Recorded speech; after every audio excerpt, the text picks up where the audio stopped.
Dad just got back with the milking stand, so we're gonna go see them unload it. All right, we're super excited. We got a milking stand here. Just part of navigating a homestead life a lot of times is bartering. This is not my truck. My truck is not working right now. So I bartered with our good friend Jared yesterday. We did some work on his camper, got his heater working for the winter. In exchange, he hauled me up to pick up a milking stand and a truck that works. The milking stand was at no cost to us as well. It was some good friends of ours, and we'll find a way to barter back with them also. So always look for opportunities like that. But this is, now Taylor doesn't know, she's never seen this before. This is an extra tall milking stand, and they modified it to make it taller so they could actually milk while standing instead of sitting. We can unmodify it if we need to. First thing we're going to do is unload it, go get it into position, and we will bring Lily out and see if we can get her on it. And I don't know if it's too tall, if it's too short. We just got to see what it looks like, and we'll go from there. Start pulling some cords over there, Jared. See if we can get this unloaded. They were nice enough to give us the feed trough that goes with it. I'll have to reattach it later. We didn't want it breaking because it's mounted on for the ride home. Give you the slack. Yep, we're good.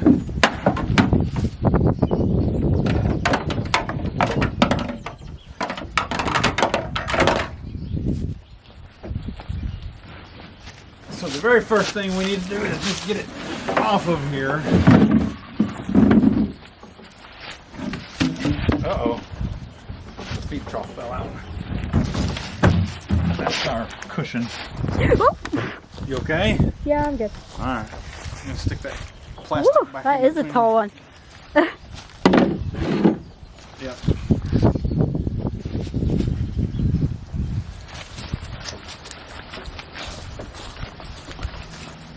So I can actually feel her baby sitting in there right now. Yeah? Kind of fun. Swing your end around that way. They're a lot bigger than the little puppy feet was good. With Daisy. Alright. The ramp is on hinges, so we can fold it up out of the way. Or if we lower the whole stand, we can remove it. She can step up on that though. So she'll climb up here. This is the head gate. Oh, that little board is still in the back of your truck. We'll put her head in. We'll move this over. That'll keep her from backing out. And I'll screw this back on, but that'll be her sweet feed to make her want to get up here and do this. And then right now, either we'll get a taller chair, or you can try standing. Okay. Or we can remove 20 inches off the bottom and just set the whole thing back down lower and get you a short stool to sit on. Oh yeah, they gave us mats to go with it. So this just lives in that slot. Once you get her up here and she puts her head, you push that over. And that keeps it from You put sliding that back down. over. And that'll, so her neck will fit just fine, but her head and her horns will keep her from backing out. And she'll sit there and eat, and you'll stand here and milk. She can climb up and stand on these. We can wash these. We can knock the dirt and stuff off of these easy. So yeah, how about you lead her over here? All right. We'll see if we can get her up on it.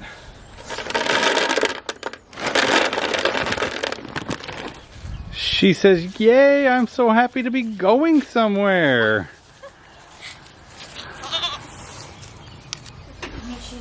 Look here, sweetie. Look here. Oh, it's good. Look here. Yep, just like that. Just let her take her time. This is all brand new. You started off good. I want to go up this way.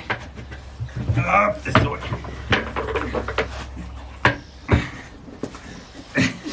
She says, no, I don't like it. Come on, come here. Oh. Hello. Camera. Look here. Look here. Yes. Now, I don't know if this fits her. We might have to adjust.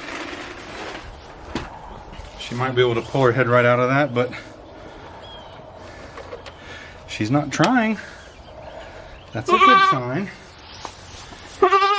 Hey. Oh, oh. Okay, yeah, we'll make it a little smaller. And that's okay. That'll be an easy fix. You have to do that right now, girl. Okay. Okay.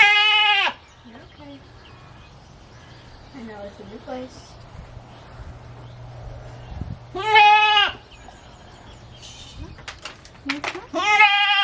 It'll be okay. It'll be okay. Hey, it'll be okay.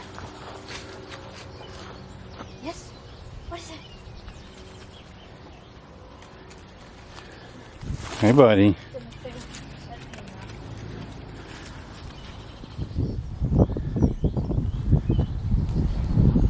Alright, here we are. We have got her a little bit more acclimated to the new stand.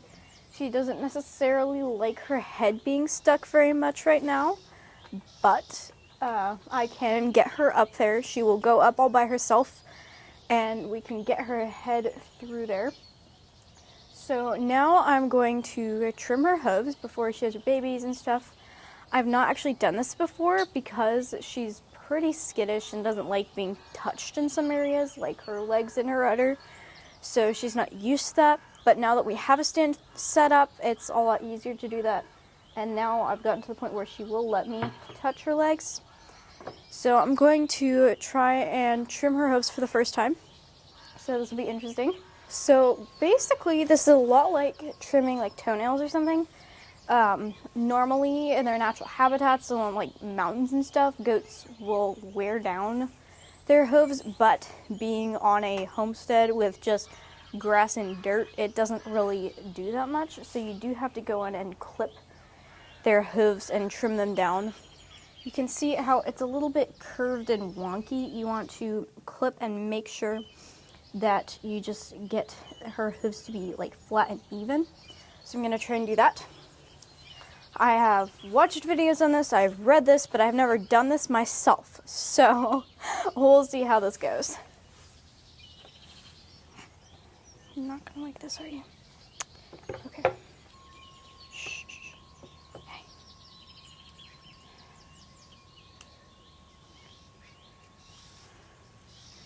And a lot of this is the dirt and clay we have get caked up everywhere really easily.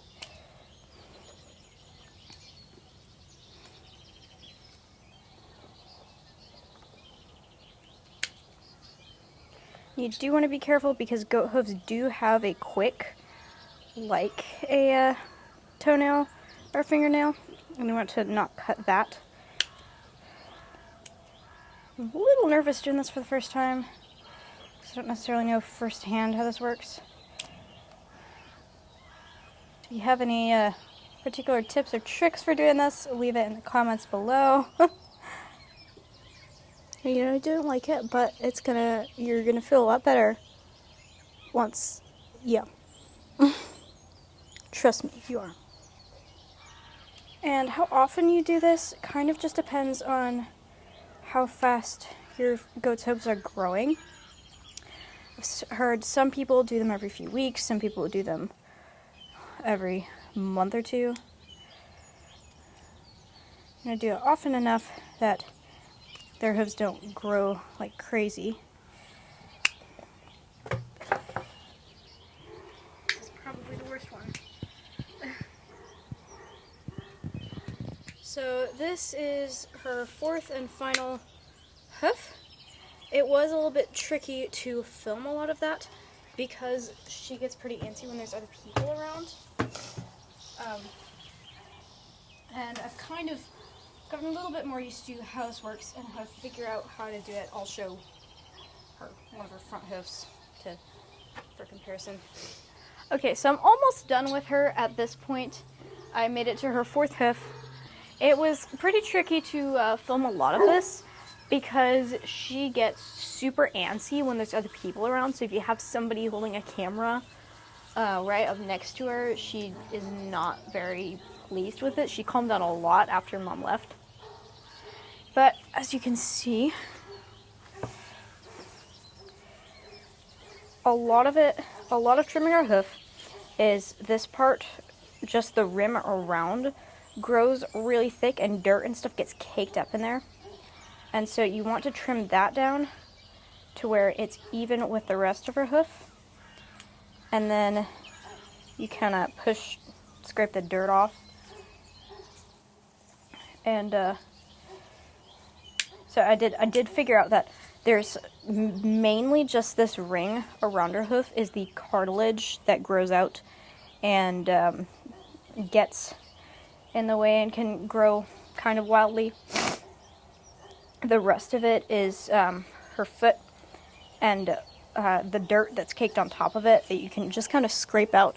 And really, it was interesting because I was going, and once I realized that was dirt, I kind of went and scraped some of it out, and it was crazy how much taller this had grown.